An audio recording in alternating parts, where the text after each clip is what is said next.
You're hiding something. Evelyn stepped closer, inches from her rival. Because in Sabrina's eyes, Evelyn saw fear. I know about your secret, Sabrina, which you are hiding. Now it's my turn. Betrayed by love and abandoned to care for his dying mother in secret, Evelyn's quiet sacrifice erupts into chaos when the man who left her returns, on his knees, begging for a truth he never imagined. But before we start the video, let us know where you're watching this video, and if you like this story, don't forget to subscribe, Story Storer, and please share your thoughts about this story in comment section. Rain pounded the windows like fists of fate as Evelyn Hart opened the door, her breath catching in her throat. There he was, Jason Keller, the man who had shattered her world 2 years ago, now on his knees, drenched to the bone, eyes bloodshot and voice trembling. Please, Evelyn, I had nowhere else to go. Behind him, headlights from a parked car illuminated the scene like a cruel spotlight, and a thin figure slowly stepped out from the shadows. His new woman, Sabrina Vale, clutching her designer coat like it could shield her from the consequences of her choices. But Jason wasn't here for her. His eyes darted past Evelyn and locked onto the flickering light from the hallway behind her. Is my mother still alive? The question cut through the storm like lightning. Evelyn didn't move, couldn't. For a long, breathless moment, all she could hear was the rain, the ticking of the old grandfather clock behind her, and the echo of every sleepless night that had led to this. 2 years ago, Jason had walked out without a goodbye, leaving shattered promises, a broken home, and his dying mother. He had traded loyalty for luxury, marriage for a woman who wore secrets like perfume. Now he was back. Not with apologies, not with answers, but with desperation. Evelyn's eyes swept over him. The man who once laughed in their kitchen, who once held her hand like it meant something, now looked like a ghost in soaked clothes. Water pooled at his knees, mixing with the mud on her porch. Yet it was the look in his eyes, not the storm, that chilled her to the bone. She didn't answer. Instead, she stepped forward, pulling the door closed behind her with a soft, final click. I need you to leave. Jason's lips parted, stunned, but Evelyn had made a promise to herself the day he left. No more saving people who set her on fire just to stay warm. And tonight, she wasn't the one begging. 2 years earlier, Evelyn had stood in that same hallway, the ink on the divorce papers still smudged from her trembling hands. The silence in the house was deafening. Jason had vanished overnight, as if their 10-year marriage had been a temporary lease. No goodbye, no explanation, just a note and a forwarding address scrawled in Sabrina's handwriting. And Margaret Keller, his mother, brittle with chemo, breathless with pain, had watched it all unfold from the living room couch, a blanket wrapped around her like armor. Don't tell him, she whispered one night, her voice cracked and raw. He's made his choice. Let him live with it. I don't want pity. Evelyn could have left, could have handed Margaret over to strangers, or let the cancer do what it always does. But something in the old woman's eyes, something fierce and broken, anchored her. So Evelyn stayed. She learned how to change IV bags, how to read blood test results, how to sit quietly in the dark, while a woman who once resented her marriage now reached for her hand when the pain came. Every day, Evelyn built a fortress out of routine, meals, medicine, silence, and every night she buried a little more of the woman she used to be. Now, that very man, who hadn't called once, not even on Margaret's birthday, was back, banging on her door like a son desperate for redemption. But redemption wasn't his to claim. And Margaret, still hidden, still alive. Evelyn looked at the photo on the hallway table, Jason's younger, softer face beside hers, both smiling. She turned it face down. The fire Jason lit when he left had burned everything she was. But Evelyn had risen from the ashes, quietly, furiously, and alone. Evelyn didn't flinch, didn't blink, just looked Jason dead in the eye. "She's not here." The words fell like stone between them. Jason staggered, water dripping from his face. "What? No, I got a letter. It said she was dying. It had your address." Evelyn's voice turned ice cold. "And you came now? After 2 years? You needed a handwritten invitation to check if your mother was alive?" Jason looked down, shame clinging to him like the rain. "I didn't know. You thought she'd be gone, that you wouldn't have to face her." Sabrina stepped forward, heels crunching on gravel. "Wait, someone sent you a letter." Her voice had the sharpness of a knife. "Who?" Jason's silence said everything he didn't know. He hadn't even asked. Evelyn's pulse quickened. She hadn't written to him. Margaret had sworn her to silence. And yet, someone had broken that vow. Someone who knew Margaret was still alive. Someone who wanted him back here. But why now? Sabrina's eyes narrowed, scanning Evelyn's expression. "You're hiding something." Evelyn stepped closer, inches from her rival. "And so are you." Because in Sabrina's eyes, Evelyn saw more than suspicion. She saw fear. The house was quiet when Evelyn descended the stairs that night, past the laundry room, to a locked door behind the shelves. She turned the key. Cool air met her face as the door opened into the hidden basement suite, a secret Evelyn had guarded with her life. Machines hummed softly. 4 bags swayed like ghosts, and in the center of it all, Margaret Keller lay still, her chest rising and falling in shallow mechanical rhythm. Alive, but barely. Evelyn approached the bedside, checking vitals, adjusting the monitor. Her fingers moved on instinct.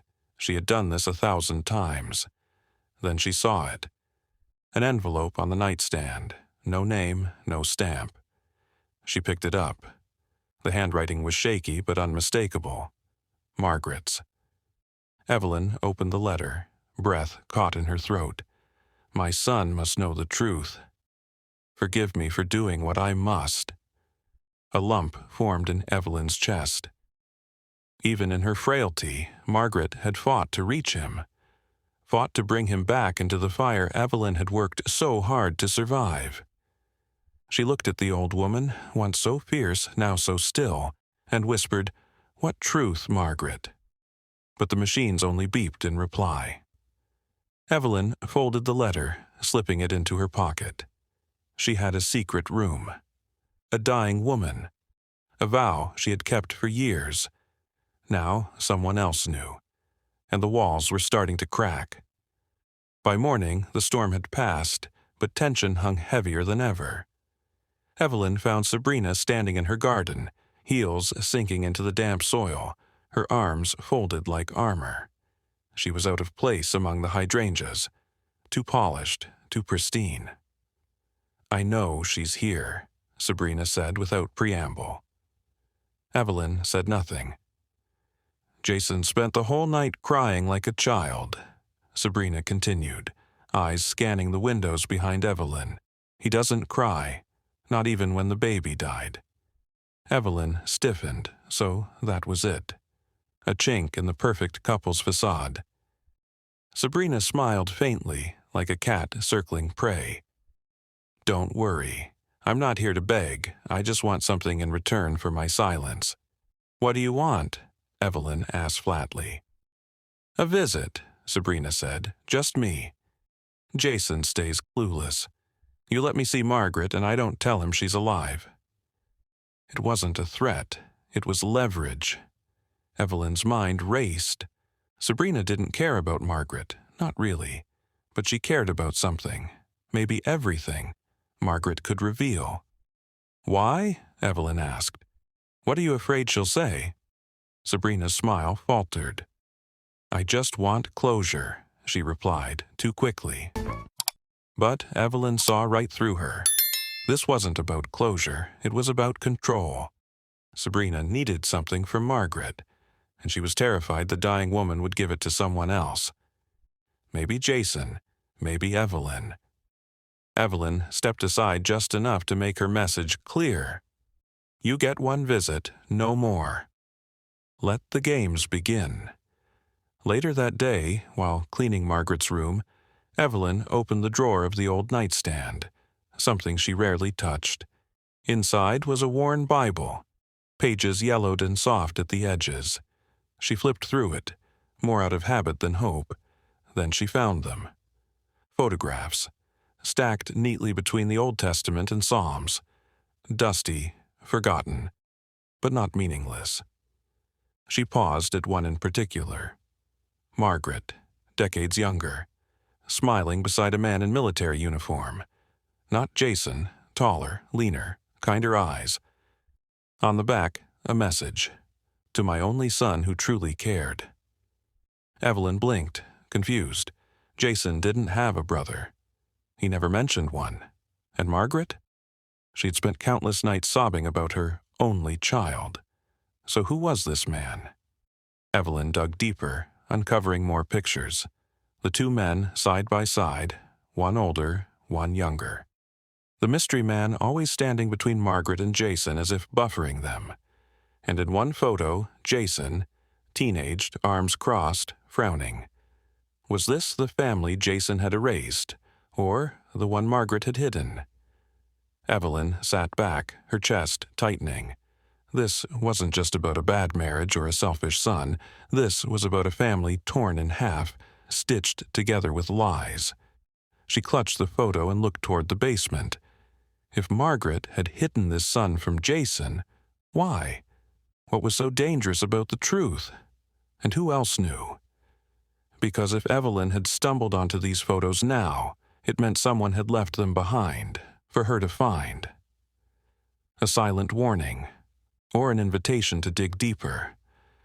Margaret stirred just after sunset, her breaths shallow, eyes fluttering open like fragile moths. Evelyn leaned in, heart pounding. He's here, she whispered. Margaret's eyes moved, found Evelyn's, and for a moment, clarity. Tell him, she croaked, voice barely more than air. I forgive him. But he needs to know the truth. What truth? Evelyn asked, but Margaret's gaze had already drifted to the ceiling. Her hand fell limp. The silence returned. Evelyn sat there, frozen between relief and dread. Forgiveness was never freely given in this house, and if Margaret was offering it now, it meant something was coming. Later that night, Evelyn's phone rang, an unlisted number. She answered on instinct. A voice, distorted and low, whispered, "You're not the only one raising ghosts, Evelyn." Look in Jason's old study. Then, click. Silence. Her blood ran cold. Evelyn moved through the house like it was a haunted place. Every creak beneath her feet a warning. She hadn't stepped into Jason's old study since he left. The door opened with a reluctant groan. Dust coated everything. Trophies, plaques, a framed college acceptance letter. But Evelyn went straight to the drawer she remembered he always kept locked. It was still shut. But Jason's secrets were never safe from her. Inside, beneath old report cards and a broken watch, she found it. A USB drive, scratched and unassuming. Plugged in, it revealed documents, scans, and one word repeated across them all. Margaret. Hospital records, medication changes, a police report, and payments. Large, frequent, untraceable. To a nurse, to keep something hidden. A mistake? Or something darker? Evelyn stared at the screen. Jason hadn't just abandoned his mother. He'd paid to keep part of her story buried. But now it was rising, and she wasn't sure she wanted to know why. The folder was buried deep, hidden under layers of receipts and encrypted files. But once Evelyn opened it, the name on the first page stopped her breath. Case ID 78193, Baby K, she clicked, birth record. Mother, Sabrina Vale. Father, Jason Keller. Date of birth, March 18th. Date of death, March 18th, stillborn, or so the summary claimed. But Evelyn kept reading. The autopsy notes painted a grimmer picture. Low birth weight, internal bruising, signs of severe distress in the womb. A line underlined in red burned into her memory. Neglect suspected. Further investigation stalled at parents' request. Her hand went numb. This wasn't a tragedy. They had made it one. And Jason, he had covered it up. That was what the hush money was for, not just to silence a nurse, but to bury a child, and any suspicion tied to her death. Why hadn't he told Margaret? Out of shame, or fear she'd never forgive him. Maybe he hadn't even told Sabrina the full truth. Evelyn stared at the screen, her reflection caught in the black glass, eyes wide, haunted. This wasn't just betrayal. It was wrought beneath the surface of a man she once thought she knew, a baby, a life lost in silence. And yet someone had led her here, left the file for her to find. Someone wanted this story known. And now, Evelyn held it like a ticking time bomb in her hands, one that could blow apart everything Jason still clung to. Jason stood at the threshold again, this time without rain to hide his desperation. His clothes were dry, but his eyes were rimmed red, hollow like a man unraveling from the inside. "I need to see her," he said, voice barely above a whisper. Evelyn didn't invite him in. "Why now?" she asked. "Why after everything?" Jason hesitated, then stepped forward, palms open like a man surrendering. "Because I'm not well. I've been getting tests. My liver, it's bad. I don't know how long I have." Evelyn studied him, searching for cracks in the performance, but there was no arrogance left, no defense, only fear, and maybe regret. "I made every wrong choice," he said, kneeling again like the night he arrived. "I ran from pain, from responsibility, from her, and you." Evelyn's arms were crossed, but her heart betrayed her, beating faster with every word. "I didn't come back for forgiveness," Jason added. I didn't want to leave this world hated by the only two women who ever truly knew me." The silence stretched. Finally, Evelyn spoke. "She waited for you, cried for you, and when she stopped, I cried for her." Jason closed his eyes. "I'm not sure she'll even remember your face," she said. "But if she does, you better be ready to face what's left of her." She stepped aside just slightly. It wasn't forgiveness. It was a door, and Jason would have to walk through it alone. Margaret's breathing had grown shallow, her skin paper-thin, but when Evelyn whispered, "He's here," something in her flickered to life. Jason stepped into the room like a child returning home after years lost. He approached her bed, unsure, trembling. Margaret's eyes opened, barely. I'm sorry," Jason said, voice cracking. Margaret reached for his hand with surprising strength. "You were never the one I feared," she rasped. "It was him, your father. He hurt your brother." Jason froze. "What? I don't have a—" Margaret coughed hard, her body shuddering. "You do," she whispered. "I lied to protect him, from you." "From me?" Jason's voice shook. "Why would you—" "He changed you," she breathed. "The anger, it wasn't you. I thought I could erase it, but I only erased your family." Evelyn stood silently in the corner, every word shifting the foundation of what she thought she knew. Margaret turned to her. "You were my redemption." Then her hand loosened. One breath, then none. Jason broke into a silent cry, burying his face beside her. And Evelyn, she finally understood.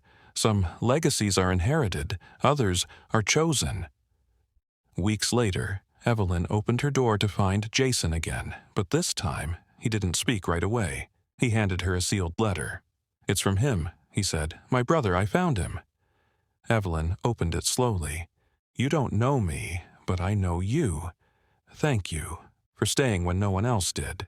She loved you. And now, I'd like to meet the woman who gave my mother peace." Evelyn looked up, stunned. Jason gave a tired smile. "He called you the heart of our family." She didn't reply. She wasn't sure what this was, a door closing, or another just beginning to open. But it felt different this time, stronger. She walked outside, letter still in hand, letting the breeze brush against her face. For the first time in years, she felt light. Jason lingered, uncertain. "Would you come with me?" Evelyn turned to him, not as the woman he left, but as the woman who survived it all. "I'll think about it." And with that, she closed the door behind her and stepped into the morning sun, not as someone's wife, not as someone's caretaker, but as herself. And for once, the future didn't scare her. It called her. Is this beginning or end, no one knows.